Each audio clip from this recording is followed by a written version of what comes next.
Oke teman-teman, kita lanjutkan membahas tentang field properties. Apabila teman-teman ada yang tiba-tiba datang di video ini, silahkan cek terlebih dahulu video sebelumnya, yaitu yang membahas tentang field properties part 1.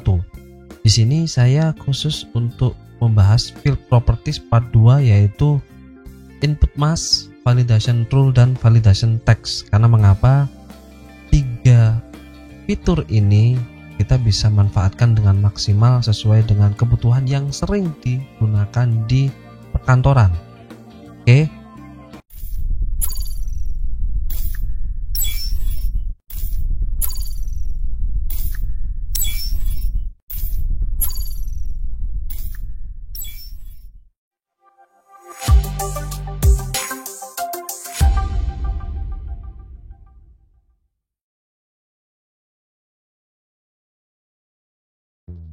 Kita langsung saja. Yang pertama, kita mencoba untuk menggunakan fitur input mask.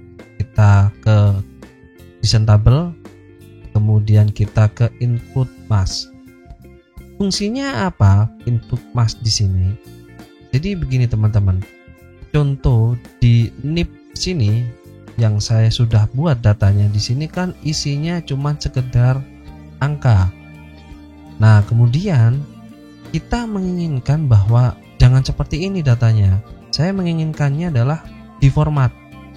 Formatnya seperti apa? Contoh, setiap format pengisian NIP harus diawali dengan 2 huruf, gitu ya. Saya contohkan, mungkin namanya siapa?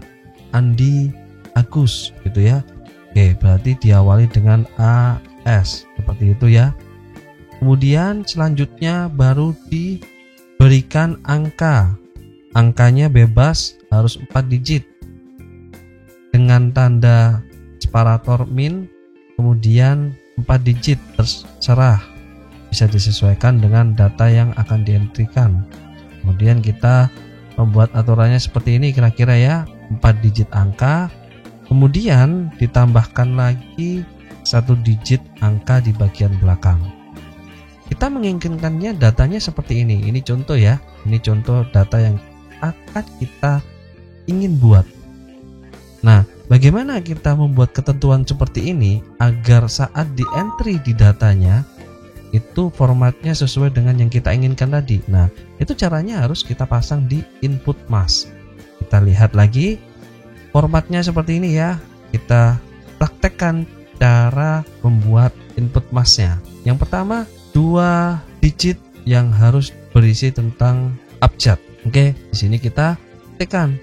Nah, kita gunakan standarnya saja. Di sini saya menggunakan LL seperti itu. Itu yang biasanya saya gunakan ya. Untuk yang model yang lainnya apakah bisa? Mungkin teman-teman bisa mencoba sendiri.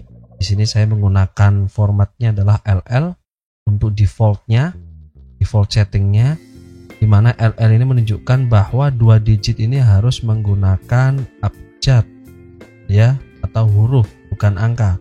Kemudian berikutnya adalah separatornya menggunakan minus. Kemudian di sini ada 4 digit angka. Oke, di sini 4 digit angka kita gunakan 0, di mana 0-nya sebanyak 4 kali yang menunjukkan bahwa di sini harus diisi dengan angka sebanyak 4 digit. Kemudian separator lagi, kemudian angka lagi untuk digit bagian akhir. Nah, kira-kira seperti ini teman-teman settingannya. Jadi kita cek ya, kita tes. Nah, waktu kita pindahkan, sebelum kita coba untuk hasilnya seperti apa. Nah, di sini akan otomatis aplikasi Microsoft Access memberikan sebuah separator tanda, yaitu adalah garis miring. Nggak usah dihapus teman-teman, dan nggak usah bingung, ini otomatis karena di sini nanti menandakan bahwa separator minus ini adalah menjadi penanda pemisah antara satu ketentuan dengan ketentuan yang lainnya. Jadi nanti kita lihat hasilnya gitu ya. Nanti datanya yang harus diisi adalah formatnya seperti ini. Kita cek, kita ke datasheet view. Oke, kita menggunakan baris yang baru. Nah, kita lihat teman-teman, sudah kelihatan ya, ini 2 digit 4 digit, 1 digit, di mana ada separator minusnya. Oke, kita lihat teman-teman. Kita isi di sini huruf gitu ya, AA, kemudian di sini kita isi bebas dulu aja 1 2 3 4, kemudian 1 digit angka di bagian akhir. Oke. Kita cek apakah ini berhasil. Kita coba arahkan pointernya ke bawah. Berhasil ya teman-teman ya. Nah, kita coba cek apabila kita di bagian digit akhir ini yang harusnya angka, tetapi saya isi menggunakan huruf. Apa yang terjadi? Tidak bisa teman-teman. Dan ini kalau saya hapus, oke, kosong gitu ya, tidak saya isi, apa yang terjadi apabila saya pindah pointer ke baris berikutnya, akan muncul error atau pesan information di mana menunjukkan bahwa format yang kita entry tidak sesuai ketentuan. Maka silakan disesuaikan. Kira-kira seperti itu teman-teman. Makanya di sini coba kita isi dengan huruf tidak bisa, dan mau tidak mau harus diisi dengan angka. Berapapun itu angkanya, dan kita pindah sesuai dengan formatnya. Nah, itulah fungsi dari input mask teman-teman. Tinggal sesuaikan dengan kebutuhan teman-teman. Formatnya inginnya seperti apa, tinggal disesuaikan. Kira-kira seperti itu ya teman-teman ya. Itu fungsi dari input mask. Sekarang kita lanjutkan bagaimana cara menggunakan fasilitas atau fitur field properties yang namanya adalah validation rule. Oke, kita cek di sini teman-teman. Di sini ada validation rule.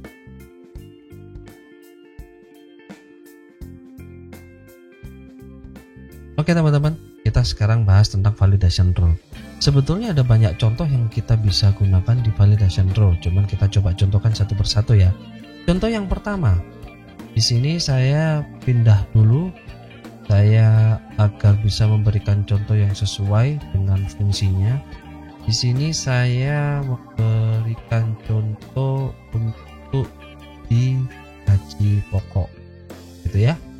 Di gaji pokok di sini saya memberikan contoh validation rule yang paling mudah. Yang pertama yaitu adalah di gaji pokok.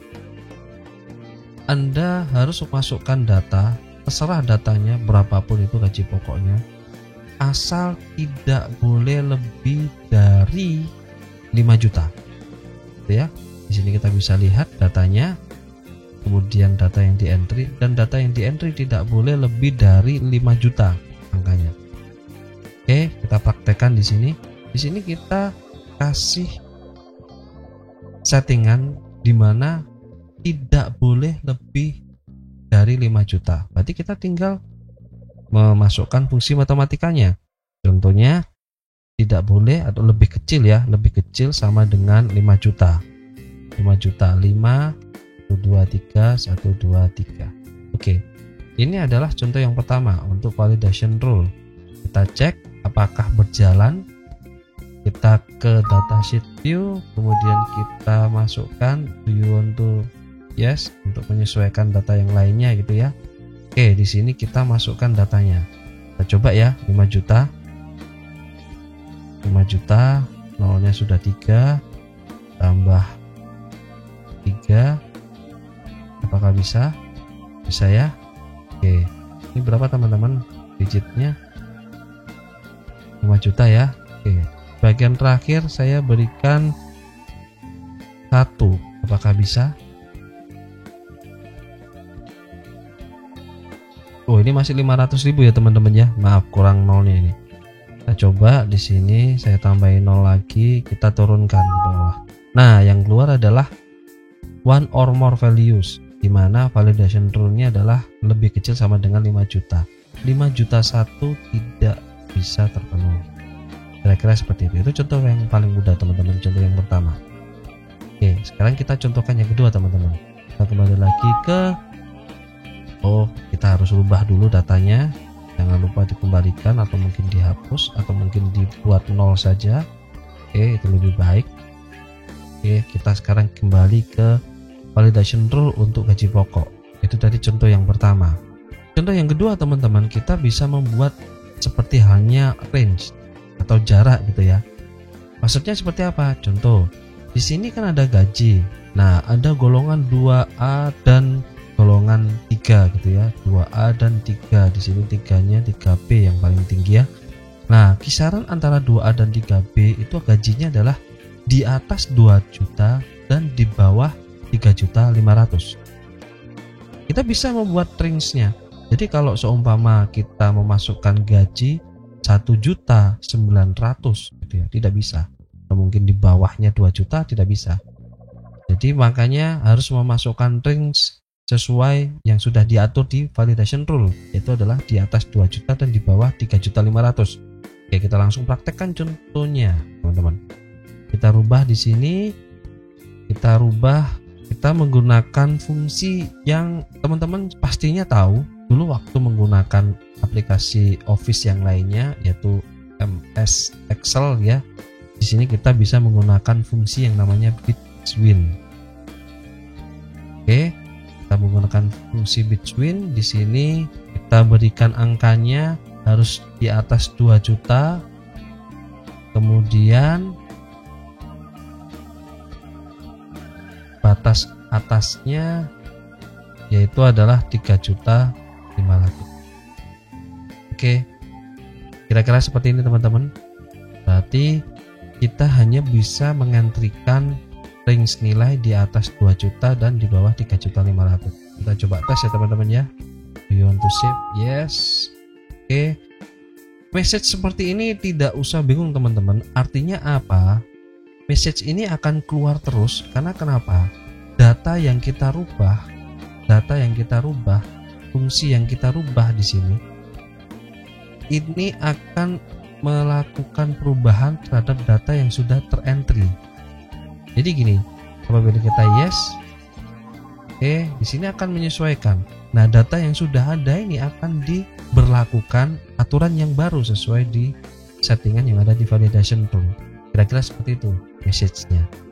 Jadi bayangkan apabila data ini banyak sekali, ribuan, berarti harus membutuhkan waktu untuk merubah data yang sudah terentry. Makanya itu di awal menggunakan Microsoft Access saya sudah pernah menyampaikan, saat menggunakan atau membuat tabel khususnya untuk data type, teman-teman harus menentukan data type yang jelas dan ketentuan yang pasti. Karena mengapa? Apabila kita merubah ketentuan tersebut di tengah jalan di mana datanya sudah masuk, tentu akan menyulitkan kita sendiri. Kira-kira itu teman-teman ya. Oke, kita lanjutkan. Contohnya kita cek ya. Di sini kita memasukkan gaji 3.500.000. Kita hapus dulu 3.501. Oke, kita coba turunkan ke bawah. Tidak bisa teman-teman ya. Di sini ada informasinya 2 juta, 3 juta. Kira-kira seperti itu teman-teman. Dan kita coba cek untuk kita masukkan yang di bawahnya 2 juta. Contoh ini ya teman-teman ya. Ini kan belum 2 juta. Kita coba. Tidak bisa juga teman-teman. Walaupun berkurang 1 poin. Itu ya teman-teman. Ini contoh yang kedua teman-teman. Untuk bisa menggunakan validation rule. Wah, kita harus hapus dulu teman-teman. Kita kembali ke design view lagi. Ini harus diselesaikan dulu. Oh, tidak boleh teman-teman, tidak boleh. 0 itu tidak boleh masuk. Jadi range-nya di atas 2 juta. Oke, kita kasih aja 2 juta ya. Agar kita bisa melanjutkan. Karena kalau kita tidak isi sesuai dengan validation rule atau settingan yang kita pasang, maka kita tidak bisa melanjutkannya, ya. Oke, kita kembali ke gaji pokok untuk validation rule. Itu contoh yang kedua teman-teman. Contoh yang ketiga yaitu kita bisa menggunakan fungsi juga, yaitu adalah OR ya. Di sini mungkin saya akan membuat pilihan di mana pilihannya adalah contoh di sini yang hanya bisa di entry itu adalah nilainya kisarannya 2 juta atau 3.500.000, atau mungkin di sini kita tambahkan lagi or 2.500.000 or 3.500.000. Jadi apa maksudnya? Field gaji pokok tidak bisa diisi data lain selain 2 juta, 2.500.000, 3.500.000. Kira-kira seperti itu teman-teman. Ini contoh yang ketiga. Nanti untuk testingnya teman-teman coba sendiri ya. Oke. Kita langsung lanjut untuk contoh yang keempat teman-teman. Oke teman-teman, kasus yang keempat yaitu kita akan mencontohkannya di field yang lainnya. Kita kembali ke NIP lagi, kita coba kasus yang keempat yaitu menggunakan validation rule. Kasus ini kita akan gunakan seperti ini teman-teman. Jadi di sini kan sebetulnya di NIP ini kan kita sudah membuat aturan bahwa 2 digit pertama adalah menggunakan huruf. Kemudian 4 digit berikutnya itu menggunakan angka dan yang terakhir menggunakan angka.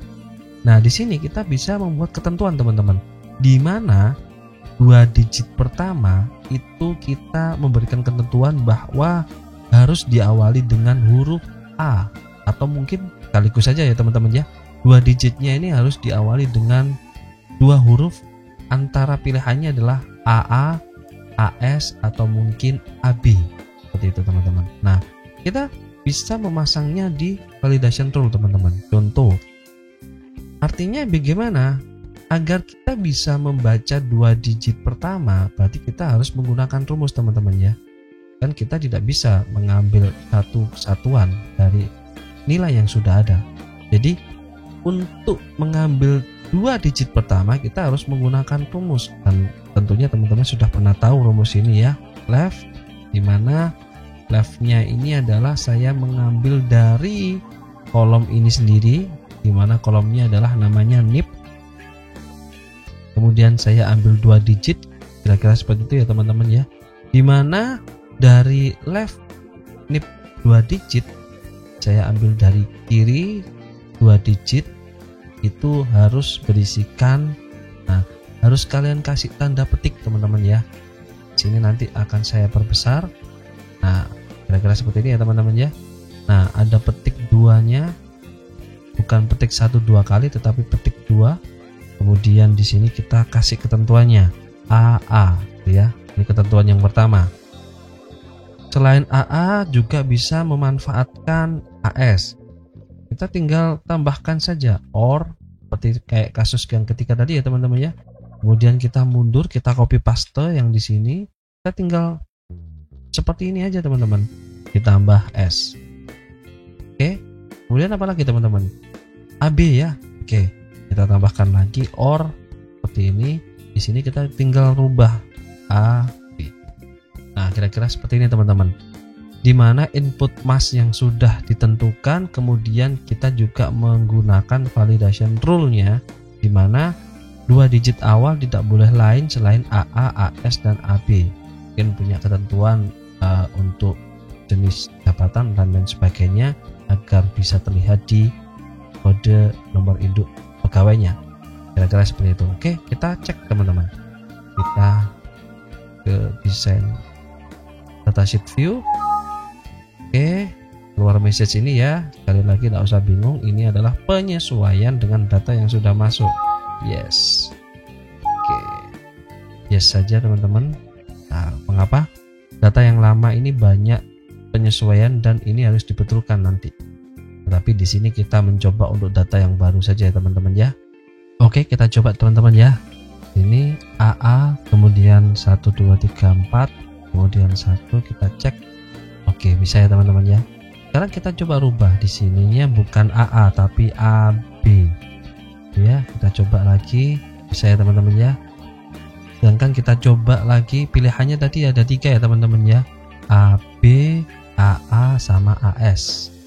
Kita coba aja apa yang terjadi. Oke, tidak bisa ya teman-teman ya. Oke, kira-kira seperti itu teman-teman. Itu adalah kasus yang keempat. Kita benahi dulu agar kita bisa ke kolom yang lainnya. Kira-kira seperti itu teman-teman. Kita isi dahulu. Di sini tadi kita membuat ketentuan harus nilainya minimal ada 2 juta gitu ya. Oke, selesai teman-teman. Kita bisa membuat aturan terhadap nilai-nilai yang bisa dimasukkan di dalam tabel yang kita inginkan. Itu adalah contoh kasus yang bisa saya contohkan untuk validation rule. Dan yang terakhir adalah saya akan mencontohkan tentang validation text, teman-teman. Di validation text kita bisa mencontohkannya di mana ya? Oke, kita kembali ke gaji pokok lagi ya teman-teman. Kalau yang tadi kita membuatnya adalah dari gaji pokok, kita kasus yang keempat kita kembali ke NIP. Sekarang kita kembali ke gaji pokok lagi. Di gaji pokok di sini kita sudah membuat ketentuan, yaitu nilainya harus 2 juta, 2.500.000, 3.500.000. Oke, apabila tidak memenuhi ketentuan yang sudah ada, maka keluar pesan gaji yang dimasukkan harus bernilai 2 juta. Ya, singkat aja teman-teman ya, 2,5 juta dan 3 juta. Kira-kira seperti itu teman-teman. Bayangkan apabila ada yang mengentri nilai selain dari 3 ketentuan yang ada, berarti akan keluar message validation text-nya seperti ini. Kita tes teman-teman. Kita masuk ke datasheet view-nya. Di sini kita entry nilai yang tidak sesuai. Tentu di sini saya entry 1.500.000. Yang terjadi teman-teman, gaji yang dimasukkan harus bernilai. Itu fungsi dari validation text. Nah, bayangkan apabila validation text tadi itu kita fungsikan di setiap validation rule yang sudah kita buat. Jadi kita menjadi mendadak seorang programmer, gitu ya. Mendadak kita menjadi seorang programmer teman-teman. Kita bisa membuat settingan-settingan khusus untuk entry data di dalam tabel yang kita ingin buat. Kira-kira itu teman-teman yang bisa saya sharingkan untuk 3 fungsi terakhir yang ada di field properties, yaitu yang pertama input mask, yang kedua validation rule, yang ketiga adalah validation text. Sampai ketemu lagi di video berikutnya. Terima kasih.